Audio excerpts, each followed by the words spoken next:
اگر مرنے کے بعد بھی قدر ہے تو نبی کے غلاموں کی قدر ہوتی ہے۔ مثال دے تو آپ کے گھر میں بابا جی فوت ہوئے ہوں گے، ہمارے گھر میں فوت کیا ہوتی ہیں، فوت ہوئے، اچھا جی کیا کریں؟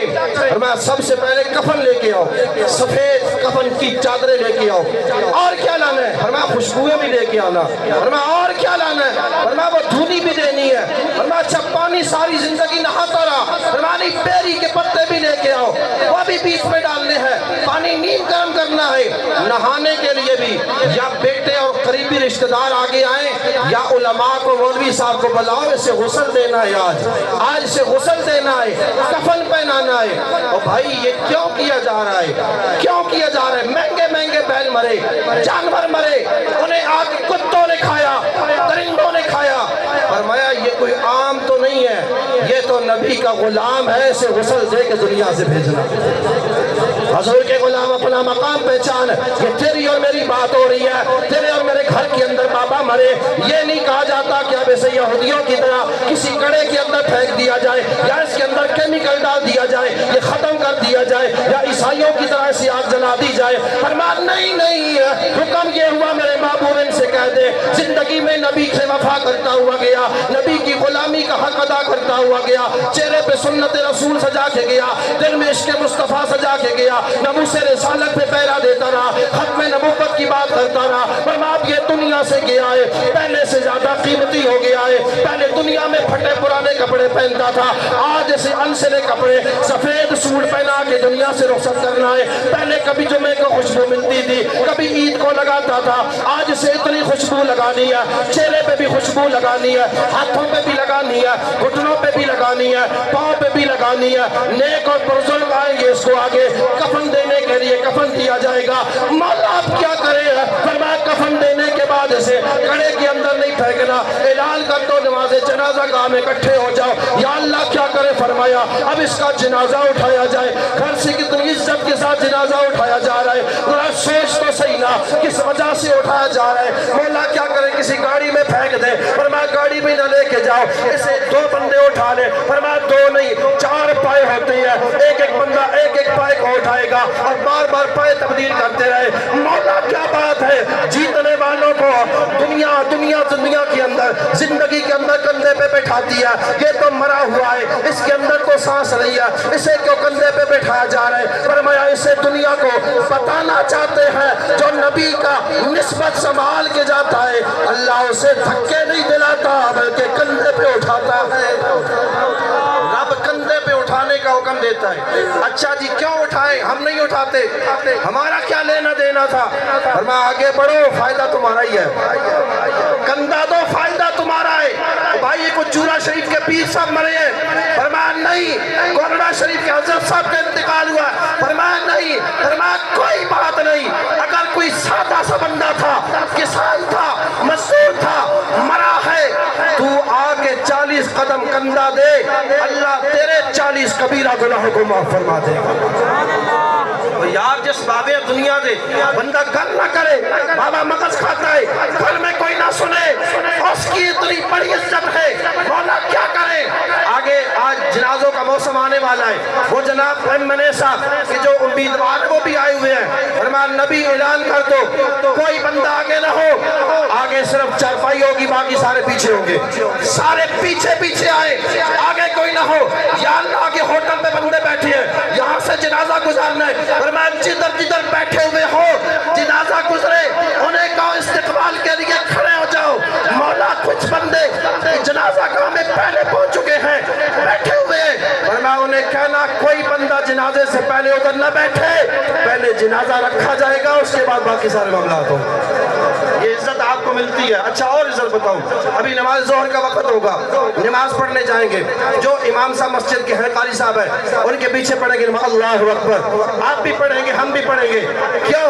حکم یہ ہے یہ دنیا کی عزتیں پیچھے، یہ ملک ہونا، برادری ہونا، کھٹڑ ہونا، یہ سب پیچھے، امام مسجد آگے ہوگا، لیکن آج قانون بدلے گا جنازہ گاہ میں، فرمایا آج امام بھی پیچھے ہوگا، میت کی چارپائی کو آگے رکھا جائے گا۔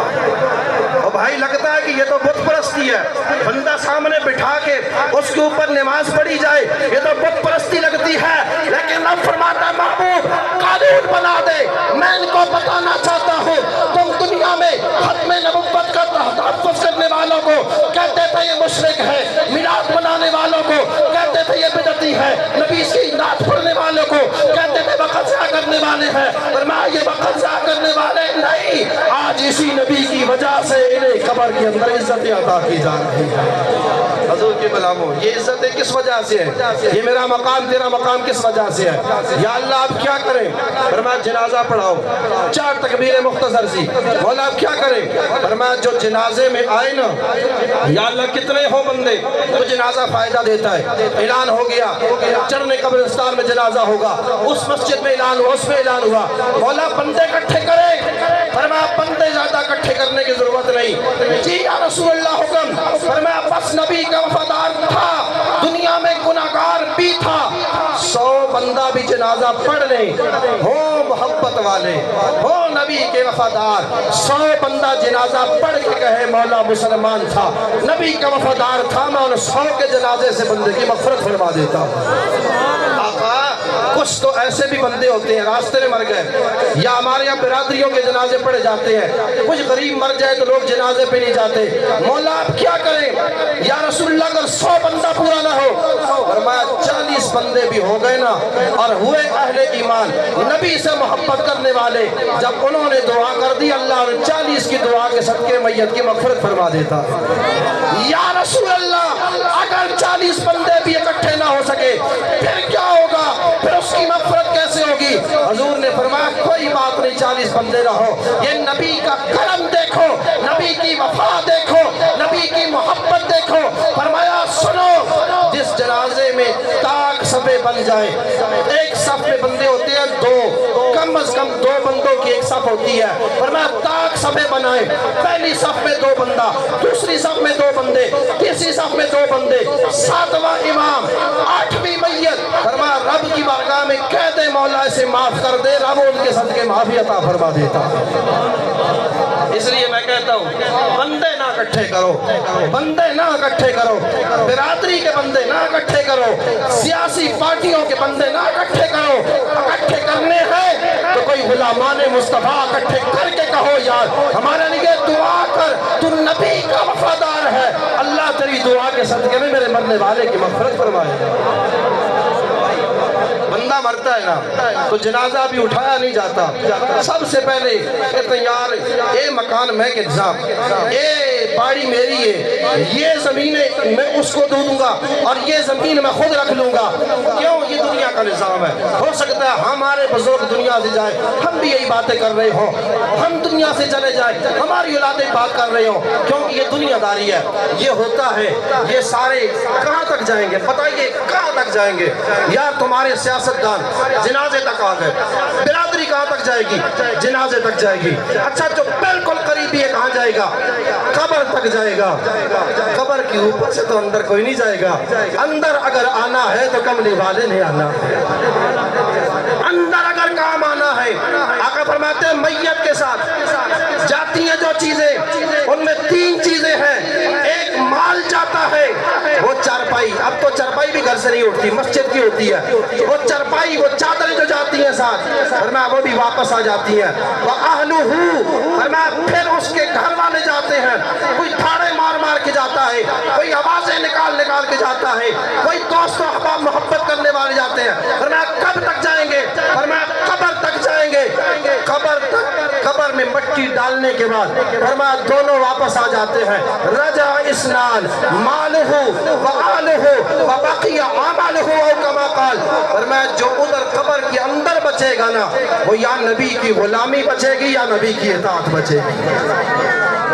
اب یہاں میں کھڑا ہوں، میرے دوستوں باپ کو رشتہ دار بیٹھے ہیں، میں سمجھتا ہوں میں بالکل اکیلا ہوں، کیونکہ آیا بھی بندہ اکیلا ہے اور قبر میں بھی اکیلے جانا ہے۔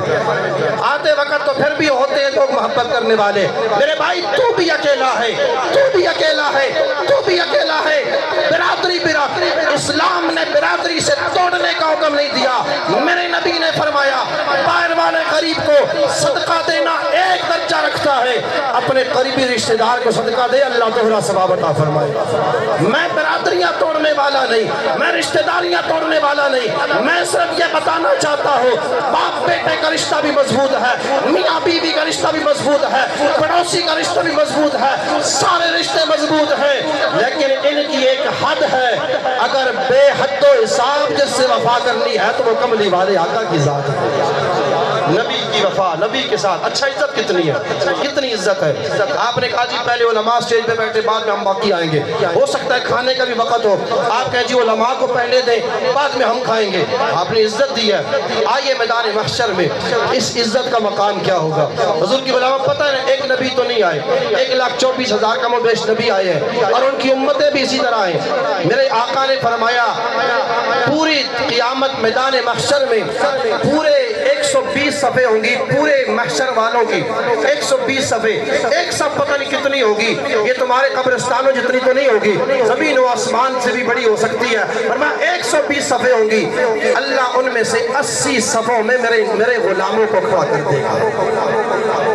حضور کے غلاموں کی قیامت کا دن ہوگا، پتہ تب چلے گا کہ نبی کی غلامی کا اثر کیا ہوتا ہے، نبی کی محبت کا اثر کیا ہوتا ہے۔ آپ نے قرآن کے اندر بڑے بڑے مقام و مرتبہ پڑھے ہیں، میرے رسول کریم علیہ السلام کا فرمان سن لیجئے، ہم آئے سب سے آخر کے اندر ہیں، لیکن میرا رب کرم فرمائے گا سب سے آخر میں آنے والوں کو جنت میں سب سے پہلے مقام عطا فرمائے گا۔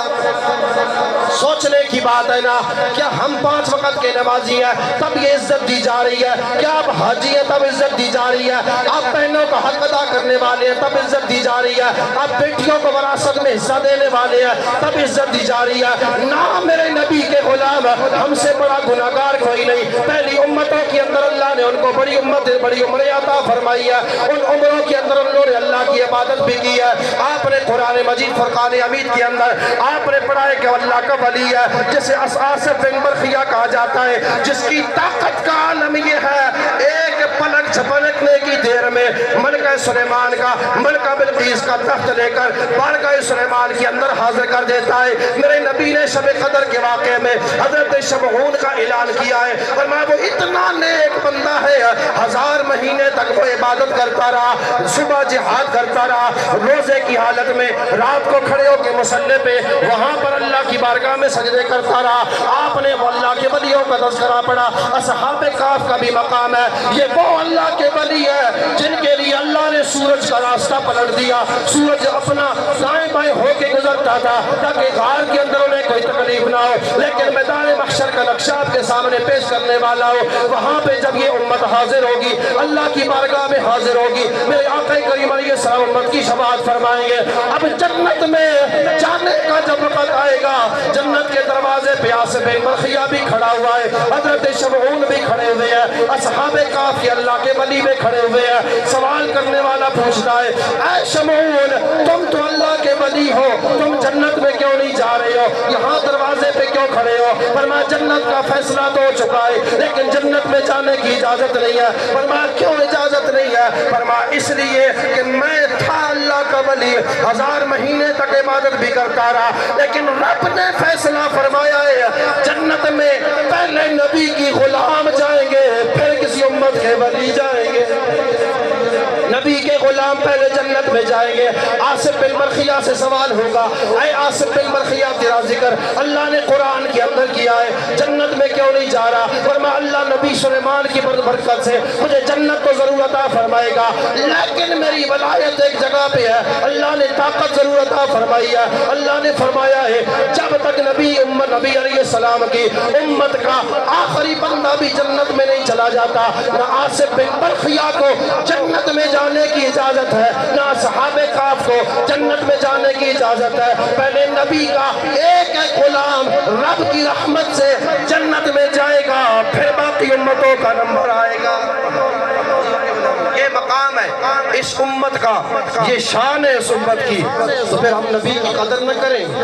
اپنی زندگی ہمیں دیکھ کر کسی کو کوئی سیاستدان یاد آتا ہے، کوئی کرکٹر یاد آتا ہے، کوئی کسی کا جھنڈا اٹھاتا ہے، کوئی کسی کا نعرہ لگاتا ہے۔ آؤ میرے نبی کے غلاموں، گھر کو سنبھالنا بھی آپ کی ذمہ داری ہے، برادری سنبھالنا بھی آپ کی ذمہ داری ہے، محلے داری کے فرائض نبھانا بھی آپ کی ذمہ داری ہے، لیکن ان ساری ذمہ داریوں سے پہلے رب کی بارگاہ میں سجدہ کرنا، مصطفیٰ کی غلامی کا حق ادا کرنا، یہ سب سے بڑی ذمہ داری ہے۔ اس لیے کہ ہماری عزت نمازوں کی وجہ سے نہیں، ہماری عزت روزوں کی وجہ سے نہیں، ہماری عزت کسی اور وجہ سے نہیں۔ اللہ نے مجھے اور آپ کو اگر عزت دی ہے تو غلامی یہ مصطفیٰ کی وجہ سے عزت دی ہے۔ اب یہاں بھی آخری باتوں کی طرف آتا ہوں، اگر اللہ ہمیں عزت دے رہا، وہ بھائی اتنی بڑی شان ہے ہماری، پھر تو آپ کے لیے کرسیاں نہیں، میں دل سے قدر کرتا ہوں، آپ کے لیے جتنی بڑی سے بڑی عزت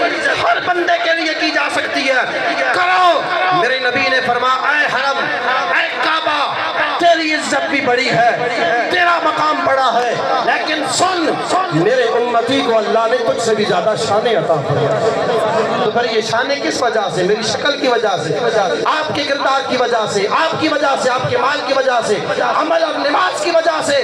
نقطہ سمجھ کے جا میرے بھائی، تیرا کسی مسلک کے ساتھ تعلق ہو، کسی گروہ کے ساتھ تعلق ہو، کسی تنظیم کے ساتھ تعلق ہو، سارے رشتے نبھا، میں منع نہیں کرتا، لیکن کوئی ایسا رشتہ نہ نبھانا جس کو نبھاتے نبھاتے نبی کی غلامی کا رشتہ ٹوٹ جائے۔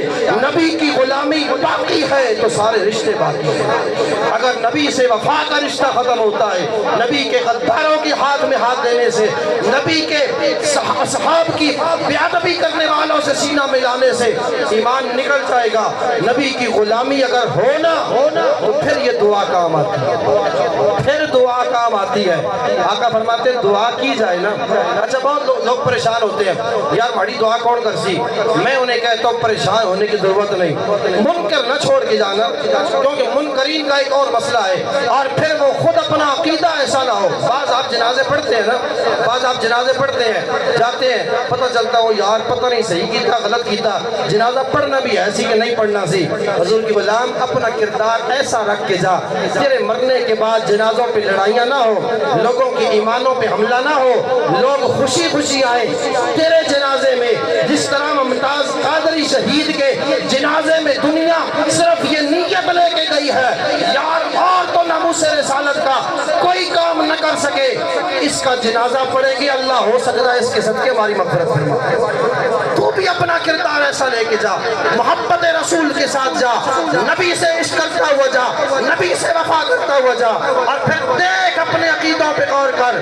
اگر ایک عام مومن کی اتنی شان ہے، عام مومن کے اتنا مقام ہے، تو بتا جس حسن و حسین کو نبی کندھوں پہ اٹھاتے رہے اس حسن و حسین کا مقام کیا ہوگا؟ بھائی بتا اس سیدہ کائنات کا مقام کیا ہوگا جس کے استقبال کے لیے میرے مصطفیٰ خود کھڑے ہو جاتے ہیں؟ اور پتا اس صدیق اکبر کا مقام کیا ہوگا جسے نبی نے خود اس ابو بکر کے کندھے پہ سوار ہوئے، ابو بکر کی گود میں میرے نبی نے اپنا سر رکھا۔ اس صدیق اکبر کا بھی مقابلہ نہیں، اس علی شیر خدا کا بھی مقابلہ نہیں۔ ہمیں اپنے عقیدوں کی حفاظت کرنی ہے، ایسا نہیں کہ بس آئے سنی سنائی چلے گئے۔ آج محاسبہ کرو، شیشہ سامنے رکھ اور دیکھ تیرا رب کے بارے میں کیا عقیدہ ہے، رب کے بارے میں تجھے زیادہ بھروسہ ہے یا اپنے کاروبار اپنی سیاست پہ زیادہ بھروسہ ہے؟ دیکھ تو نبی سے وفا زیادہ کر رہا ہے یا اپنی برادری اور دوستوں سے وفا زیادہ کر رہا ہے؟ دیکھ اپنی برادری کا زیادہ احترام کر رہا ہے یا نبی کی اصحاب اور نبی کی آل سے زیادہ پیار کر رہا ہے؟ دیکھ اگر نبی کی ازواج کا احترام ہے تو پھر سمجھ تیرا عقیدہ بالکل درست ہے، اور تیرے دائیں بائیں مولوی ہو، سیاستدان ہو، بھائی ہو، اگر ان کا بھی عقیدہ خراب ہے تو اس کے چھینٹے بھی تیرے اوپر پڑیں گے۔ میں بس یہی کہنا چاہتا ہوں کہ اللہ سے، اللہ کی بارگاہ میں سجدہ کرو، نبی سے وفا کرو، نبی کی ہر نسبت سے پیار کرو، انشاءاللہ دنیا سے تم جاؤ گے قبرستان سے پہلے پہلے جتنی نبی کے عاشق دعائیں مانگیں گے اللہ ان کا ثواب بھی دے گا، صرف ان کا نہیں، مر گیا نا، ٹریکٹر ٹرالی جس کی وہ دوسرا لے لیتا ہے، زمینیں کوئی اور لے لیتا ہے، بیویاں کسی اور سے شادی کر لے، اجازت ہے۔ تعلق جو بچے گا نا قبر میں جانے کے بعد بھی، وہ بھی نبی کے غلاموں سے تعلق بنایا ہوا بچے گا۔ جمعے کے بعد جامع مسجد میں دعا ہو، بن سلطانی اڈے پہ دعا ہو، یا اللہ قبرستان میں جتنے بھی اہل ایمان مدفون ہیں مولا ان کی مغفرت فرما۔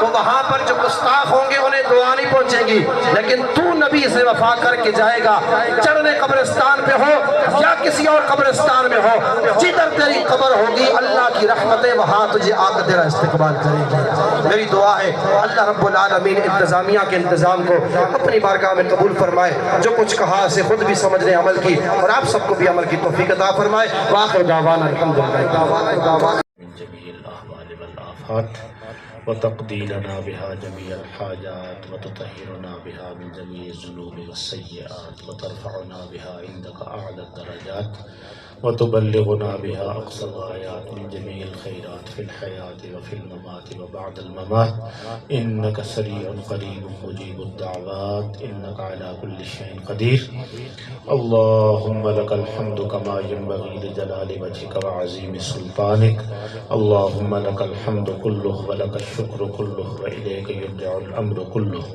علانيته وسره أهل أنت أن تعبد وأهل أنت أن تحمد وأنت آخر كل دابة بناصيتها وأنت على كل شيء قدير۔ میرے مولا جو کلام پاک پڑھی گئی، جس طعام پاک کا اہتمام کیا گیا، اس محفل پاک کے اندر جتنے اعمال صالحہ کا اہتمام ہوا، تمام کو اپنی بارگاہ میں قبول و منظور فرما۔ تمام کا ثواب آقا انعامدار مدنی تاجدار حضور سیدنا محمد مصطفیٰ احمد مجتبیٰ علیہ تحیت و ثنا کی مقدس و منور بارگاہ میں ہدیتاً تحفتاً عقیدتاً محبتاً عشقاً پیش کرتے ہیں، قبول و منظور فرما۔ آقا کے حسب حال حسب شان درجات میں مزید بلندی اور رفعت عطا فرما۔ حضور علیہ السلام کے توسل پاک سے جملہ انبیاء کرام حضرت آدم علیہ السلام سے لے کر سیدنا عیسیٰ علیہ السلام تک تمام کی بارگاہ مقدسات میں پیش کرتے ہیں، قبول و منظور فرما۔ حضور علیہ السلام کے آباء و اجداد، جدات و امہات کو پیش کرتے ہیں، قبول و منظور فرما۔ حضور علیہ السلام کے اہل بیت اطہار، ازواج مطہرات، پنجتن پاک، حضور علیہ السلام کے جملہ صحابہ اور صحابیات، بالخصوص خلفائے راشدین عشرہ مبشرہ کو پیش کرتے ہیں، قبول و منظور فرما۔ تمام غزوات اور سرایا کے شہداء اور شرکاء کو پیش کرتے ہیں، قبول و منظور فرما۔ میرے مولا ان تمام نیک ہستیوں کے توسل سے ان کا جواب امت مسلمہ کی جملہ صالحین اور اولیاء کو پیش کرتے ہیں، قبول و منظور فرما۔ میرے مولا بالخصوص جتنے سلاسل طریقت و روحانیت ہیں، تمام کے خواجگان اور سرخیل ان کو پیش کرتے ہیں، قبول و منظور فرما۔ تمام سلاسل کے جملہ اولیاء کرام اور خواجگان کو پیش کرتے ہیں، قبول و منظور فرما۔ جملہ مؤمنین و مؤمنات کی ارواح کو پیش کرتے ہیں، قبول و منظور فرما۔ خاص طور پر اہل مجلس کے، اہل بستی کے جتنے اعزاء، اقربا، اصاغر، اکابر اس دنیا سے رخصت ہوئے، تمام کو پیش کرتے ہیں، قبول و منظور فرما۔ بالخصوص جن کے لیے یہ اہتمام کیا گیا، بابا عبدالغفار صاحب، میرے مولا ان کی قبر کو منور فرما۔ ان تمام اعمال صالحہ کا ثواب ان کی روح تک پہنچا، اور میرے مولا ان تمام اعمال صالحہ کے ثواب کے ذریعے ان کو درجات کی بلندی عطا فرما۔ میرے مولا دنیا میں رہتے ہوئے بتقاضۂ بشریت جو کمی بیشی ہوگی، میرے مولا اس کی معافی اور تلافی عطا فرما۔ میرے مولا حقوق اللہ کے باب میں جو کمی رہ گئی اپنی جناب سے معافی نصیب فرما۔ حقوق العباد کی تلافی کی سبیل پیدا فرما میرے مولا رحم و کرم فرما، فضل و احسان فرما۔ ہم جو زندہ ہیں ہمیں برزخ کی فکر کرنے کی توفیق عطا فرما، اپنی دنیا کو اپنی آخرت کے حساب سے بسر کرنے کی توفیق عطا فرما۔ میرے مولا ہمیں ایک دوسرے کے حقوق کو سمجھنے کی توفیق عطا فرما، اور اس کے بعد ان کو ٹھیک طریقے سے ادا کرنے کی توفیق عطا فرما۔ ہر طرح کی حق تلفی سے، ہر طرح کی بد اخلاقی سے، ہر طرح کی ظلم و زیادتی سے ہمیں محفوظ و مامون فرما۔ میرے مولا ہمیں وہ زندگی عطا فرما جو تیرے حبیب پاک علیہ السلام کی سیرت سے منور ہو۔ میرے مولا ہمیں ان کی سیرت طیبہ پر کما حقہ عمل کرنے کی توفیق عطا فرما۔ میرے مولا ہمیں ہر رشتے کا ادب اور احترام اور حقوق کی رعایت مقدر فرما میرے مولا۔ میرے مولا ہماری اس دنیا میں بھی حسنات ہمارا مقدر فرما، ہماری موت کے وقت بھی حسنات ہمارا مقدر فرما، ہماری آخرت میں بھی حسنات ہمارا مقدر فرما، ہمیں ہر طرح کی شرور و سیئات سے نجات عطا فرما۔ اللہم اہدنا فیمن ہدیت وعافنا فیمن عافیت وبارک لنا فیما اعطیت وقنا واصرف عنا برحمتک شر ما قضیت انک تقضی بالحق ولا یقضى علیک لک الشکر علی ما انعمت ولک الحمد علی ما اعطیت ربنا علیک توکلنا وإلیک انبنا وإلیک المصیر۔